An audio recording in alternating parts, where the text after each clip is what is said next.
আসসালামু আলাইকুম ভাই। ঠিক আছে ভাই, বাসায় যাই বলে দেব না। আসসালামু আলাইকুম ভাই। ঠিক আছে ভাই, বাসায় যাই বলে দেব না। আসসালামু আলাইকুম ভাই। আচ্ছা ঠিক আছে ভাই, বাসায় যাই বলে দেব না। কি রে ভাই, ওরে সালাম দিলাম, ওই সালামের উত্তর না দিয়ে চলে গেল। ভাই আমগো মাসুম আছে না, ওরে সালাম দিলে কই বইলা দিমুনি। ভাই ওরে সালাম দিলে ওই কই বইলা দিমুনি। বইলা দিব মানে কারে বইলা দিব? আচ্ছা ঠিক আছে, তুই যা, আমি ব্যাপারটা দেখতাছি। ঠিক আছে ভাই। আসসালামু আলাইকুম ভাই। ঠিক আছে ভাই, বলে দেব না। তোমাকে সালাম দিছি, তুমি সালামের উত্তর দিবা। আর এলাকার যেই নাকি তোমাকে সালাম দে বলো বইলা দিমুনি, তুমি কারে বইলা দিবা? তোমার যেই নাকি সালাম দে বলো বইলা দিমু, তুমি কারে বইলা দিবা?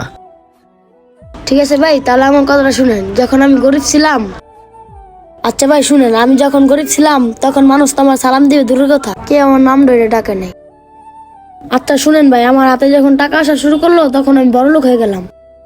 তারপর থেকে আমাকে সালাম দেওয়া শুরু করে। আমাকে সালাম দেয় না, আমার টাকাকে সালাম দেয়। এই জন্যই ভাই আমি বলি, যারা আমাকে সালাম দেয় বাসায় যায় বলে দেবো না। তার জন্য আমি বাসায় যাই বলি, টাকা তোর জন্য আজকে এতগুলো সালাম এসেছে। এটাই বাস্তবতা। যার কাছে টাকা আছে তার অনেক সম্মান আছে, যার কাছে টাকা নাই তার কোনো সম্মান নাই। আপনারা এই ভিডিওটা দেখে কি বুঝতে পারলেন অবশ্যই কমেন্টে জানিয়ে দিবেন।